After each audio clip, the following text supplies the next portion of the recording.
reason why what I want to do is obviously just chat to you about. We'll start. So what we're going to do is start from the beginning. Start from those days when you had your trumpet and your motorbike, and and how you sold them to move to London, basically tell me about radio and when you first started within radio.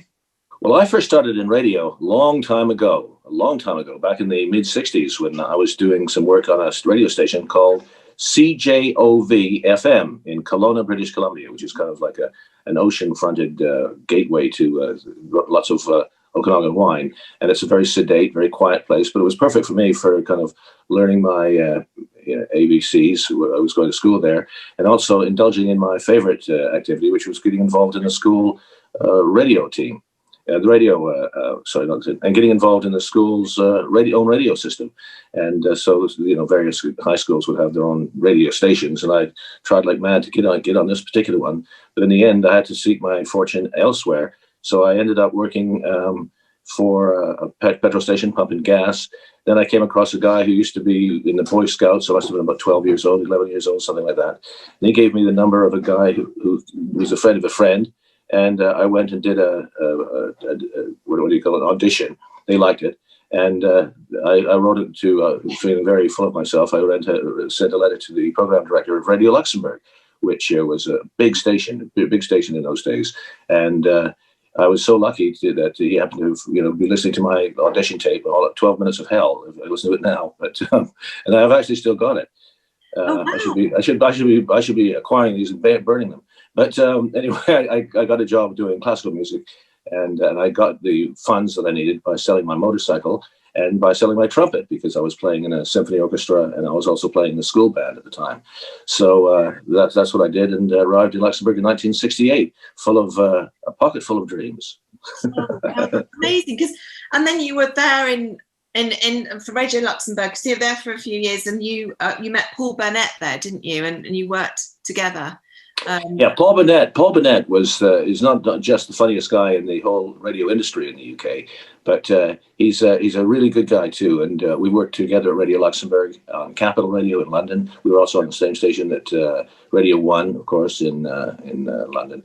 And so we've had some great broadcasting adventures over the years. So you were at Radio Luxembourg, and then coming to London, what was that like? You were so young.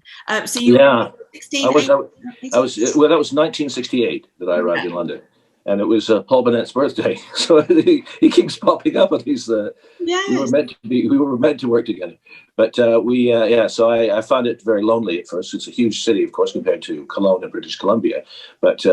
It was at the same time exciting, and I didn't feel. I thought I might let myself down by getting homesick or this or that, but I never suffered of that, which was good.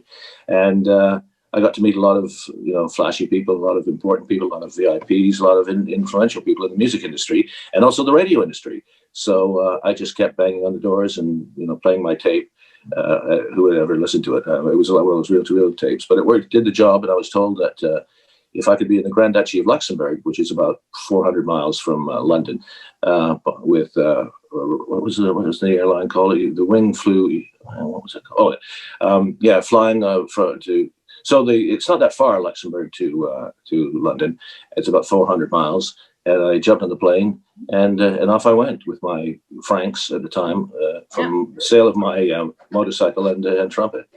That's amazing, though, and obviously you mentioned the fact that it was lonely. You were in London, but obviously you had the support of Gudrun. You had your wife there, and obviously, and also you had other contacts, I guess, that you'd made through Radio Luxembourg as well.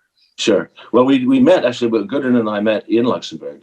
She was working for Luxair at the time. She was doing a law degree. Was it law degree? One of those kind of academic degrees. Anyway, she was doing a degree in Reykjavik, and she had a year away. And she always fancied herself as flying to these exotic places, and so she would end up in at the end of the day in Metz in France or Chicago or New York, because it was the cheap way to get to Europe from people listening, or for people who wanted to go for. What were you studying at? What's it? Sorry. What were you in your gap year? What were you studying? I was an Everston. Yeah, no, I thought you were studying. You were studying there. Psychology and politics. So I met Gudrun actually in Luxembourg, and she was on a gap year. She was doing psychology and politics at university in Luxembourg. As an Everston in my gap year. Yes, we were just about to say that. Quit. But we get along fine. In fact, we're not talking to each other. Here we go. No, I know. I actually met my wife in Luxembourg Christmas Eve 1974, and it was a memorable day in many ways, and we got to know each other over the ensuing months, and it wasn't long before I popped the question, but I was still a little bit shy, because that's always been one of my hallmarks, and so I asked her, we were having a drink somewhere, and so I said, how do you say, will you marry me in Luxembourgish? Or no, how do you say, will you marry me in Icelandic? Gudrun, what's the answer? Gudrun? She's never around with that question. That question comes from. So he said, he said, so how do you say, will you marry me in Icelandic? She duly did. This is bad. I can't remember how it goes now, but if she was here, I'm sure she'd like to pop the question in a different way and probably has a different take on the night. But anyway, she said yes. So after just a few weeks, we saw as much as we could of each other. She was mainly doing this route from New York to Luxembourg and through Luxembourg with Icelandair. It's very international, and that's how it all began. So that was good, and so our anniversary is just passed. We got the big one coming up in a couple of years now. Oh, lovely. 50 year, fun-filled years. That's amazing, though. That's really, really lovely, and it's a lovely thing that you're so strong and together, and that's great. Great to. Oh, good. Thank you. Yeah, no. So so tell me about Radio 1. So then you moved to Radio 1. That must have been amazing, because it was at the height of the, when everyone, it was just such a big thing to be at Radio 1. I was at the BBC for 18 years. Oh yeah. I didn't have an aspiration to work at Radio 1, because that was obviously just because more in terms of I had lots of friends and colleagues that particularly wanted to be there. I worked in news. Lots of my friends that were in entertainment. That was the thing. When you got to Radio 1, you'd made it. Really? Yeah. And there used to be Newsbeat was the daily kind of magazine digest at the end of each day, which I remember always giving way to that 15-minute program, which actually served as a gear change to move from the hits of the day to something slightly more adventurous, which I used to do with John Peel.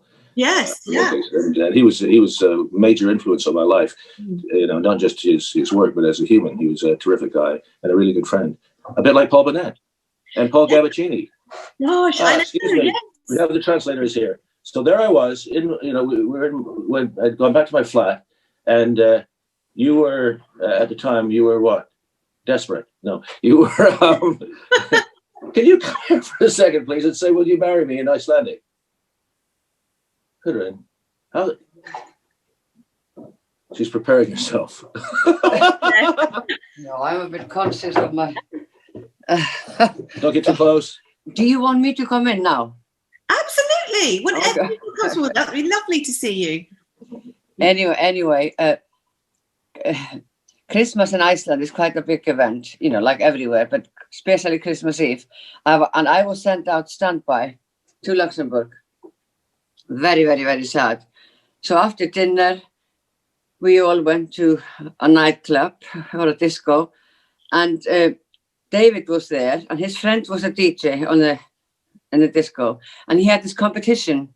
People had to blow up balloons. It was quite sophisticated. So I took part, in the competition, and mine was really winning. And then the pilot stuck his big fat cigar in my balloon, and it burst. So I didn't win. What was the prize? The greatest hits of Judge Dredd. But listen, David was a judge, and he came to me and said, I knew that you were a winner, but that prize... This is very cheesy, by the way. What was the name of the record judge? Somebody? Who? Judge Dredd. Yes, Judge Dredd. I'd never heard of him.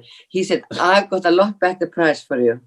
Not himself. I ended up with him as my prize, yeah? Oh, wow. You're missing it. You're the whole point. No, I know.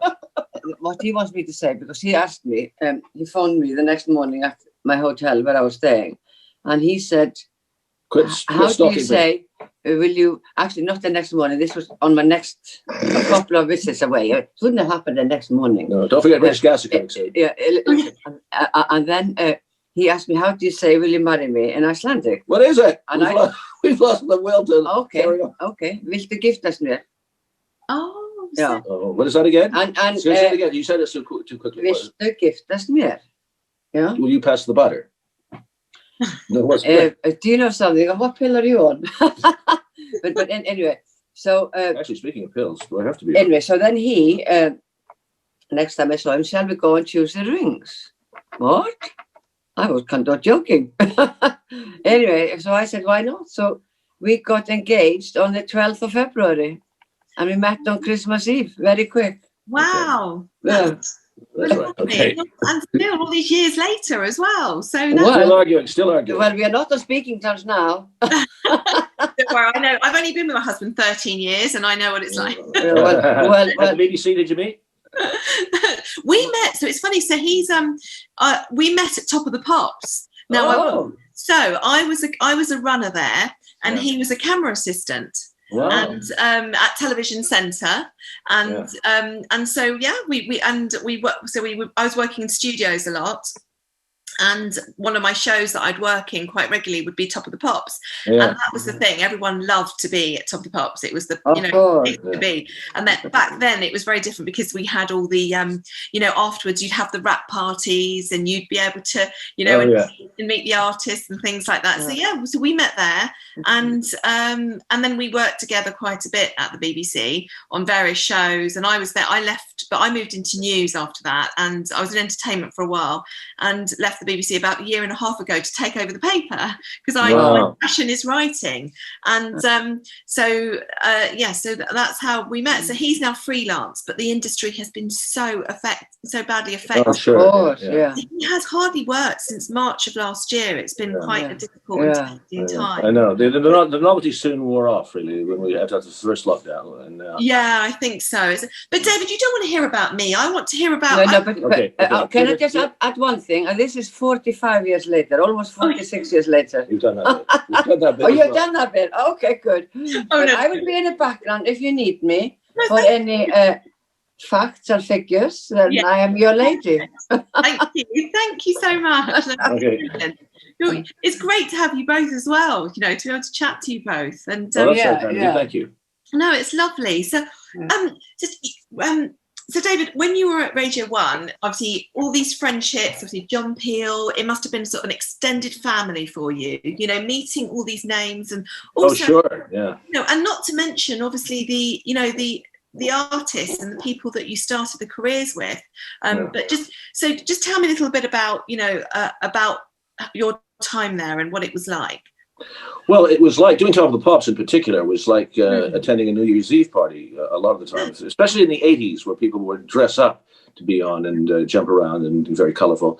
And so I like that period. Also, for me, they tied John Peel and I together on that program. So very often we would be doing it, with each other, and come up. It was the duty of one week he would decide what we would be, like Robin and his Merry Man, or another week it would be him, and he might have chosen something like Roman Centurion films, something bizarre. But it was fun. We liked it, and as long as the producer director Michael Hurl liked it, and we just carried on. Yeah. No, we did that for 8 years. Yeah, no, I mean, I've been watching it for years and years, and then obviously, and then also I worked on it probably about 5 or 6 years ago. I took a break from the newsroom, went and did. I was the production manager at Top of the Pops for the Christmas special. Brilliant!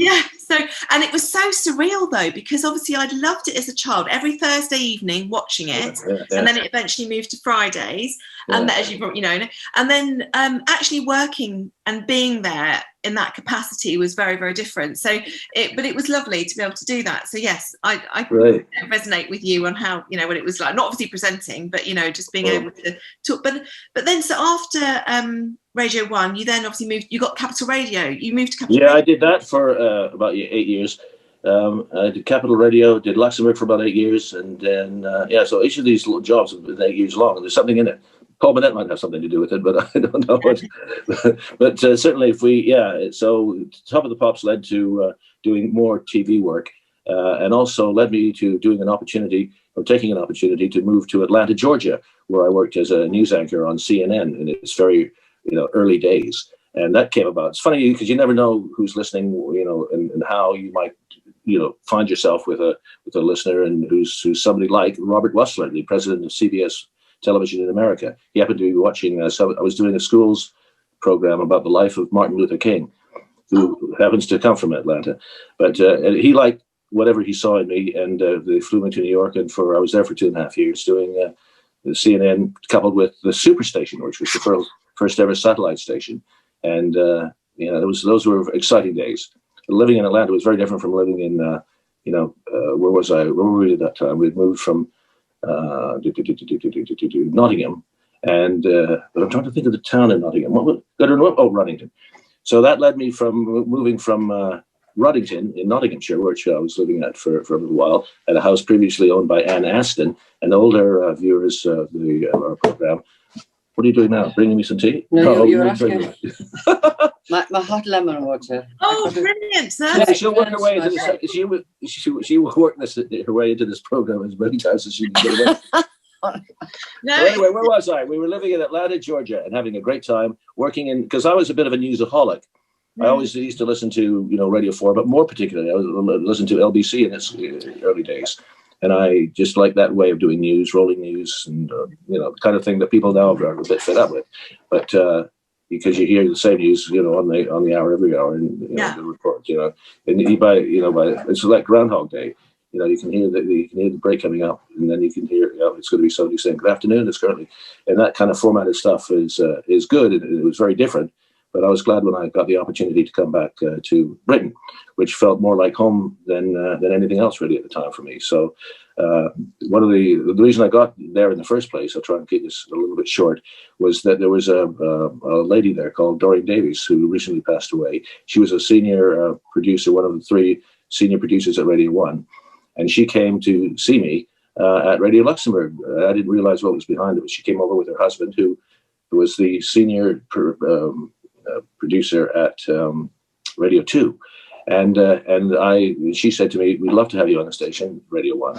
And I said, "Well, how can I get there?" And she said, "Well, I would suggest you do, because you're broadcasting to millions of people, but you actually have never lived in the place that your viewers are living, or what their conditions in the sense of the culture, and it would be great if you could spend 1 year getting a job, say, at a commercial station, and then we'll give you a call, and if you're still keen, we'll do." And unbelievable, almost to the minute, I got a phone call from Derek Chinnery, the controller of Radio 2 or Radio 1, and he said Emperor Roscoe, who was a great DJ on the radio at the time, really a real character, and Emperor Roscoe was leaving his Saturday morning show to go to Los Angeles, where his dad was in poor health. So I had the opportunity then, and I seized it, and that was it.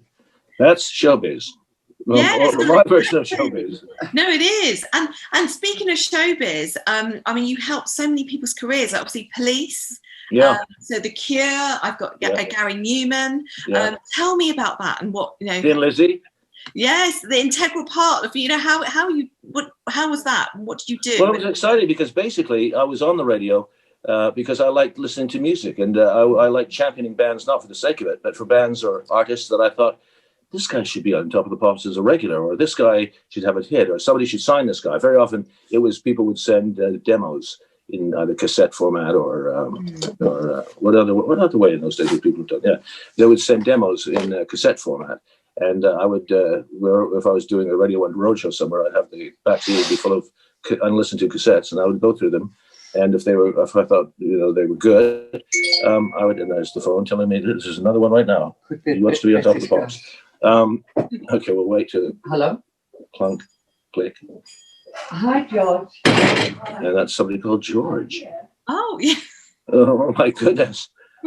Anyway, where was I before we were so rudely interrupted? Oh yes, about. Oh yeah, so I had this opportunity to play artists who didn't have record labels, but they would come in and record a session for my show, and it's great to quote the ones that were successes. And of course, there were a lot of people that didn't go on and make it, but the ones that did, I felt very close to, like Police, for example, because Sting's mom wrote me a very, very nice letter thanking me for the exposure that her son was getting, and it was great, and it was really nice.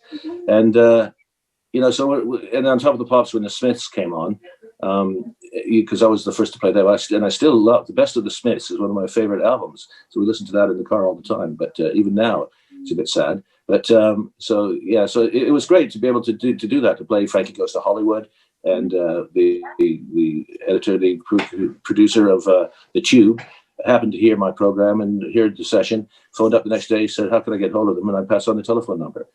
Or Prefab Sprout was another band that whose family were listening. And with Paddy McAloon, that's a good band, by the way. If you ever see an album that you haven't listened to by them, it'll be worth buying. And he was about 15 or 16 at the time, the leader of the band. And Stevie Winwood's brother, this is the last bit of name dropping. Stevie Winwood's brother, Ralph Winwood, was an A&R guy at Columbia Records, CBS Records in Soho Square. And he phoned and said, I heard your program last night. Who were that band from Newcastle? And I told him about Prefab Sprout, gave him the lads' numbers, and they went on and had success, which was great, But I never saw it, funnily enough, I never saw it as the great, what would you call people? I never saw myself as the most important guy in town, because I had this vehicle, because it was really only born out of a band that I really liked. And what I could have done, I could have taken because I had not a bad strike record. So, maybe I could have been an A&R guy myself and, signed bands to a record label. That would have been a different sort of life. But the thing is, you have some amazing photographs.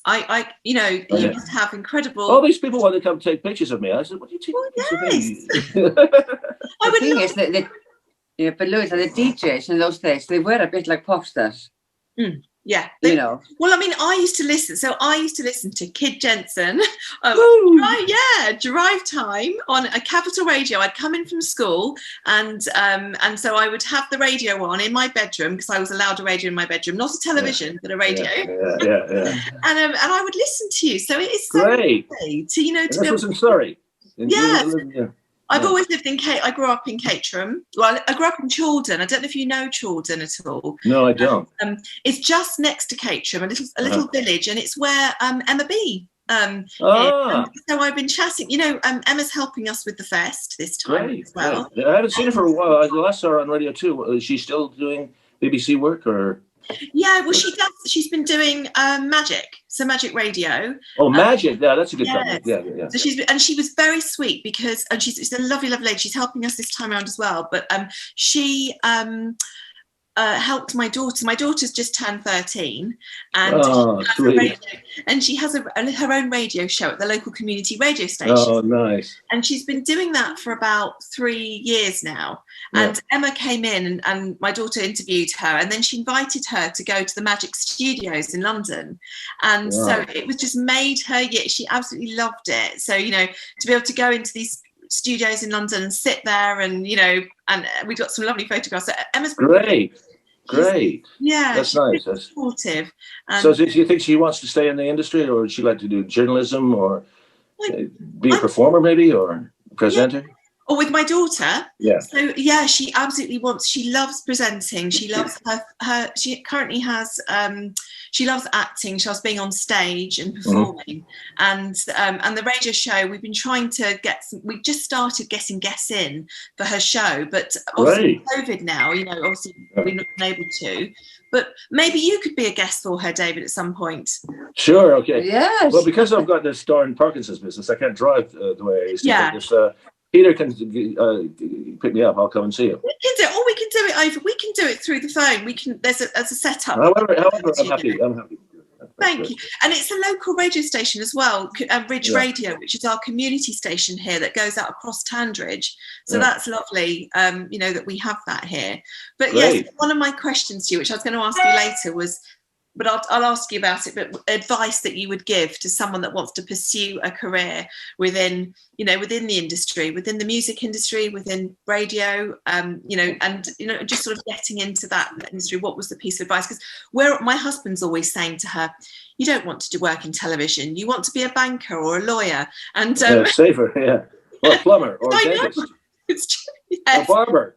Oh yeah. lockdown hair at the time. I know. So it is funny because we always, and what I say to her, you've got to pursue what you want to do, but and persevere. That's the other thing. You have to persevere and keep knocking on doors, and it might become alien to your daughter to do that kind of thing. But sometimes it's necessary. Sometimes you might meet somebody who can help you without having to bang on doors, and then you're lucky. But any way that you can do it, I find in my own when I'm least likely to find anybody that would want to listen to me. That's the time that's the day that somebody comes up to me and says, well, "How would you like to do this?" That completely out of the blue. That's exactly. I mean, obviously you've spoken about Capital Radio, about Radio 1, about Top of the Pops. What an amazing time, to be in.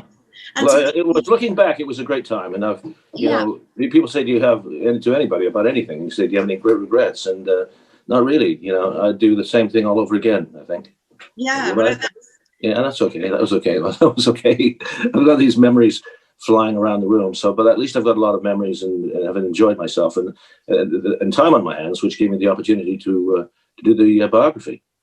Yes, exactly. So your biography, I've ordered it. So I'm waiting for your, because Peter had offered to lend me his copy if I didn't get it in time, but I think it's arriving Sunday okay. Through Amazon. So I'll be receiving it. So I want to get you to sign it at some point. Of course. Yeah. No, that would be lovely. So tell me a little bit about that, because it's for the record. What's it about? What's it? Your life about Parkinsons. My favorite subject, me. It's about me. Yeah.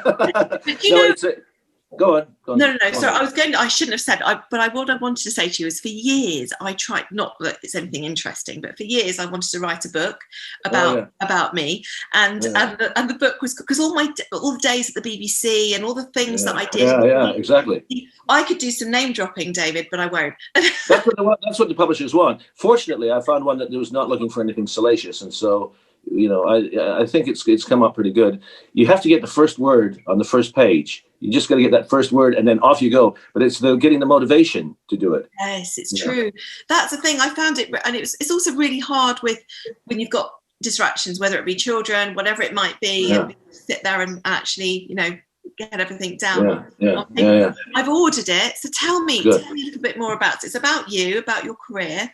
Yes, it's about it really documents and the things that we've been kind of talking about today, you and I, about things I've done in the past. It's, I guess, kind of a lot of name dropping and remembering things that the artists that I did interviewed along the way, from Michael Jackson, the Beatles, to quite a long list of diverse names on the old CV, and so people would often say to me, "We should write a book," and I would say, but I don't know. It's not that interesting. And most of the time, you're just meeting somebody. They come in the studio, shake hands, get on fine, great, see you again, bye bye. But so it's not much of a story. And they said you just have to be a bit creative. You don't embellish where it's not there. But you said you'll be surprised at how many people want to hear those stories. So I found a friend who worked with me on it, who's published books and technical things. But he's a good guy, and we worked together. On the book, we worked together for the entire first lockdown session, so that I had enough, almost to the minute, however hours we worked on that. It was time that I would have normally been watching TV or following Palace or doing something non-productive. So it gave me an opportunity to do that. There were no demons to exercise or anything like that. It was just a fun thing that turned into something that was, I started becoming interested in my own career. Well, it's really interesting. I mean, is there anything that you could share in terms of memories? Like you've mentioned, obviously, that I know you like Paul McCartney, Paul Jackson. Is there anything that you could share with us? The most charismatic star on Top of the Pops. Sometimes this is a question that I often am asked: who was your favorite person to ever do Top of the Pops? And I say, for me, there was just one artist that had that charisma factor, had that special kind of thing about him. An aura, if you like, and that was Bob Marley. And they came up and they did it. One of their hits at the time was called "Satisfy My Soul." And they artists, not normally, but a lot of artists choose not to have or sometimes it's the producer didn't want to have the artist playing live. But the Wailers got the best of both worlds in the sense that they played the whole song in its entirety with all the breaks. And so if you were in the studio, you were listening to a Bob Marley and the Wailers concert, and you got a lot of retakes, a lot of band and what would you call it, camera rehearsals and all that kind of stuff. So that is somebody that I was particularly attracted by in terms of his music. And then the sort of guy he was, he just had this electric sort of field around him. And I know it sounds odd, but it's he had that. And Michael Jackson, I interviewed him a few times, and somebody in the course of it was somebody at the BBC had got some interviews with Michael Jackson, and he said to me, he's got that every interview that Michael Jackson ever did in the UK is over there, and who's interviewed him more than anyone else in British radio?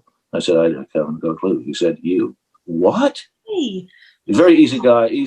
But and people, John Peel would say to me, I'd be excited about going to see, I don't know, an artist I like Van Morrison, or it could be somebody that Jimmy Page, the Led Zeppelin guitarist, people that I, hold in deep reverence and just excited by meeting.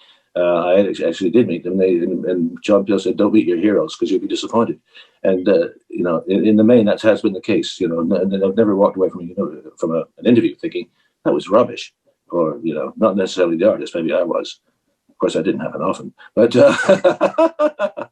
no, but yeah. So that's amazing to hear. I mean, all those names as well, and all those incredible people that you've met.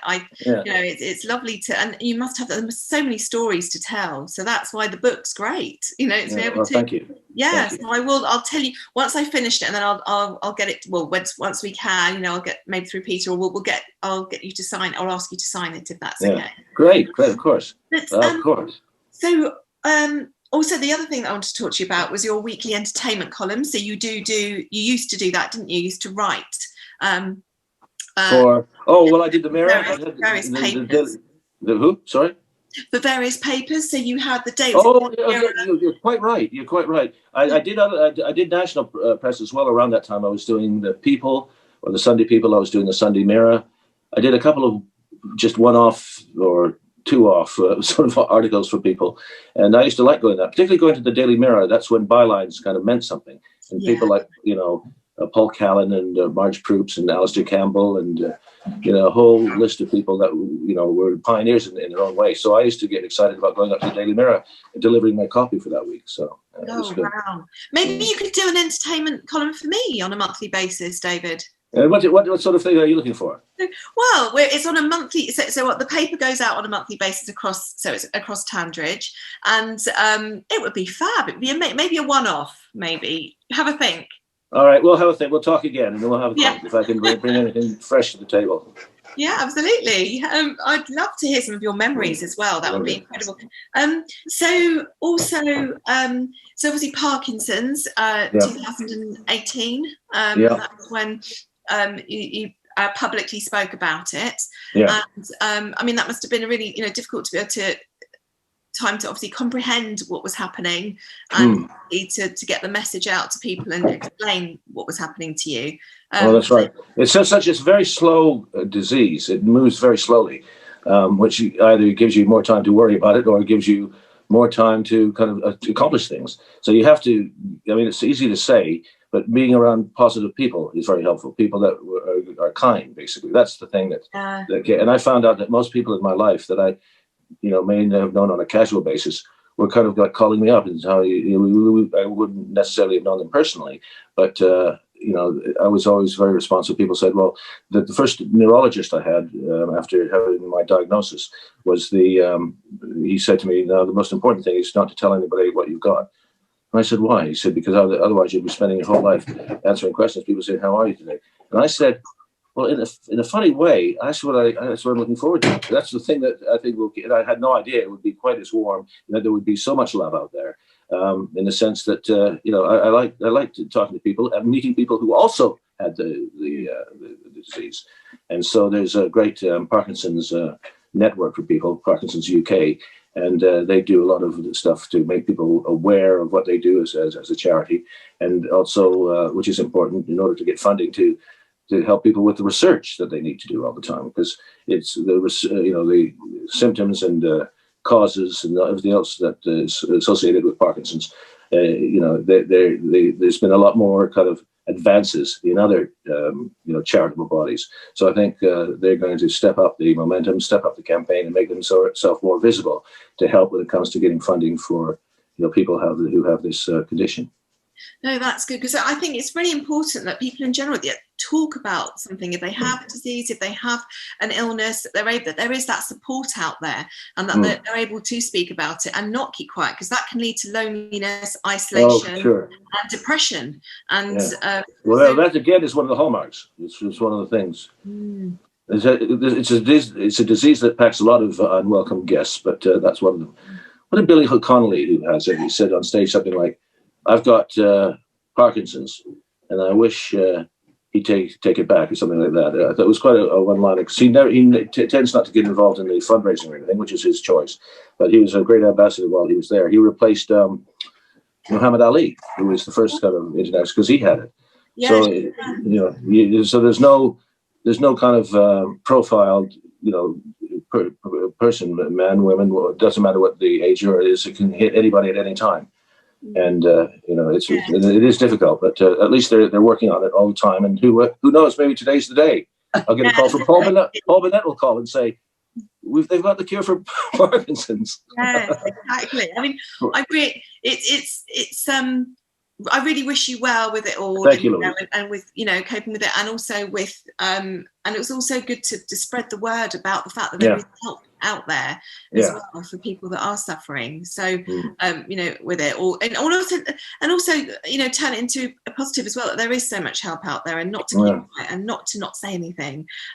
So yes, I wish you well with everything. Well, thank you. They're quite active and in the activities they do, and they have a lot of sort of get-togethers and a lot of kind of help people. I mean, if you ever fancy, they would love to hear this interview, the Parkinson's UK. If you've got it, you could. And the best person to send it to would be. Well, Peter can sort that out. Probably. Yeah. Oh yeah, Peter could, yeah. But the important thing with Parkinson's is awareness. Let people be aware, because it was like a hidden disease for a long time, and it had a stigma to it. But it doesn't do that anymore. So it is, because there has been a lot of publicity and people like David sort of talking about it, and. In the media, and then I think and we don't realize when David sort of came out of the closet, so to speak. There are so many people that have phoned us up. I know so and so with Parkinson's. I bet there are not many households in Britain that are not affected. Your conversation that way. Okay, in one way or another with Parkinson's, they know somebody. Or a friend to a friend, cousin of a cousin. Do you know what I mean? That sort of thing. Yeah. Listen, we are sharing a bed, so I wouldn't be too worried about much. Too much information. I've built a pillow mountain between you.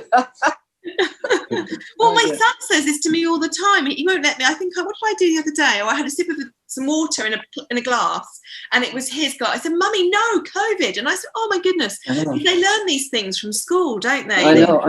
But that is good. That is good. Yeah, that they're aware and because sort of hygiene is one of the biggest thing if you want to avoid it, wash hands. Yes. Well, exactly. But no, I mean, if there's anything I could do to help, with exposure, in terms of like with brilliant a contact there, I'll talk to Peter and see, if there's anything, that it would be great. And that's one thing. As I said to you earlier, my passion's writing and being able to.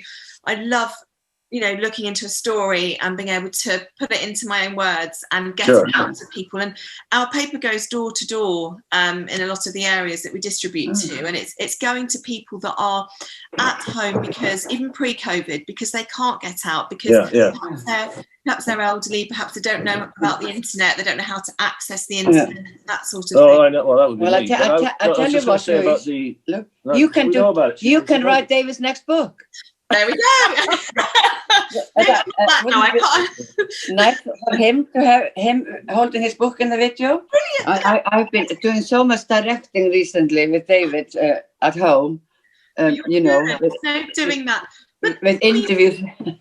Yes, no, I can imagine you probably. You're very good, and you're really good with support. Thank you. Thanks very much.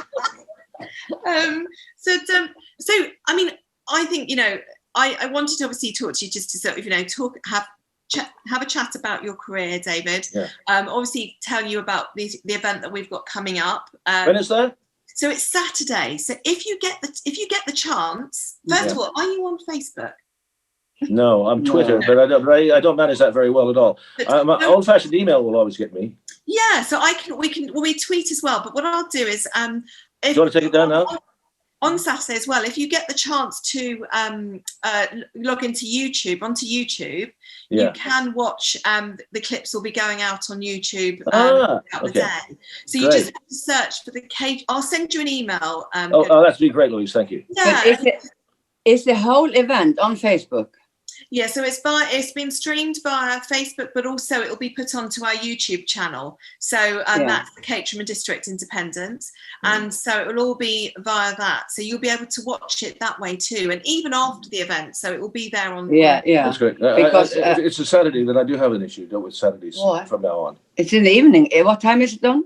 Well, we're going out throughout the afternoon into early evening, but then you can always, if it's Sunday's better, you can go back on and have a look. Yeah. Because I am on Facebook, but I don't go on it very often. So, not many do. I mean, I use it mainly for the paper, obviously, and having it that way. But I just want to say thank you so much. Thank you, Louise. It's been great talking to you. It really has, honestly. And good luck on Saturday. Thank you. Yes. Is it this Saturday? This Saturday, yes. I hope you raise lots of money for your community. Yeah, that'd be great. No, I can't because I've got something that's. No, I hope they raise for that, because I would have gone along, but if we saw that Poochie's working on this other project. Yeah, I know, but I'm talking about their project. Good luck on Saturday, because Caterham is very close to our heart. That's our daughter went to school nearby. Yes, you said. And the word Caterham to me, will always remind me of these zippy little sports cars. They go Caterham racing. It's really good. Yeah. My son Victor, he got to the level of Formula 3, and I was in Formula 3000 in Europe and Formula 1 in their support races. But I always remember a lot of the drivers in the early part of the day with these Caterhams, and they're amazing. And to go out in one is you feel very fragile. Have you had a ride in one yet? Do you know what? I'm yet to do that. I would love to. I really would love to, because I've seen them, and no, that's on my list. The guy that runs it may be somebody I know, because I was so if you wanted to find out, you could call me or send an email, and I'll try and see who's running the operation these days. Because thank you, David. Because motor racing teams do struggle because there's so many to get noticed. Winning helps. But, yes. But I know. Congratulations to your son as well, because I have read up about him as well and researched and found Victor, out. He lives in Hong Kong. Oh, he's in Hong Kong. Wow. Yeah, and I've got another son lives in Korea. Oh, really? And where's your third? Because you've got three. I've got a daughter who's in North London. Yeah. She's in London. You said. Yeah. Oh, yes, they're all. Oh, wow. So, my son's actually just learning Mandarin at the moment. He's been learning it for the last year. Fantastic. That's clever. You know, it's amazing how much he's learnt in a year. He's about to sit his second exam, and he's only 10. And it's just lovely. Languages for children. I'm so passionate about them learning languages. And Ni hao ma. Yeah, I just know Sai Tian. I say it in a very English accent as well. Yeah. That's Mandarin. That's Mandarin. I'm trying to think what the Cantonese for that is. It's something that sounds like. Well, you should take it up. So it's very good for the brain. Because I also used to learn Japanese before children. Great. Japanese. So I know my watashi wa Louise desu yoroshiku hajime. That's very good. Very, very good. Our Alexander did Japanese. He's the one that lives in Korea. But he was learning languages comes easy for some people. Other people, it's very, very difficult. It's very difficult. Yeah, no, it does. And especially when you're talking with characters and stuff. But good for him. That's great. Well, I am still trying to cope with my English. But I speak Icelandic perfectly. What was that? You've taught us about? Will you marry me? Viltu giftast mér? Of course. You can Google it. And sometimes on those Google sites you hear somebody actually saying it, so you can play it. Anyways, one of my legs has gone now. Why? Maybe, I'm not sitting on it. But we'll hear from you then about your daughter if she wants to come and see. Take an interview. Yeah. Or and we were talking about what's the other thing apart from Caterham? the thing? Caterhams, yeah. Caterhams, I've got a list here. He better write the list. You know? You'll be sick of me, but no, that's never, Louise. Well, I am witness. I am witness. You can take him up on it. I am the witness. He wants rid of me. Yes. Yeah, I am hiring him out at the moment. Thank you for your time, both of you, and I'll let you go. Yeah. Good luck on Saturday. Lovely to meet you. Okay. My British customer. He actually is here. Yeah. Sure. Take care, David. Bye, Gudrun. You too, Louise. Thank you. Can you see me saying thank you? Yes, Bye bye.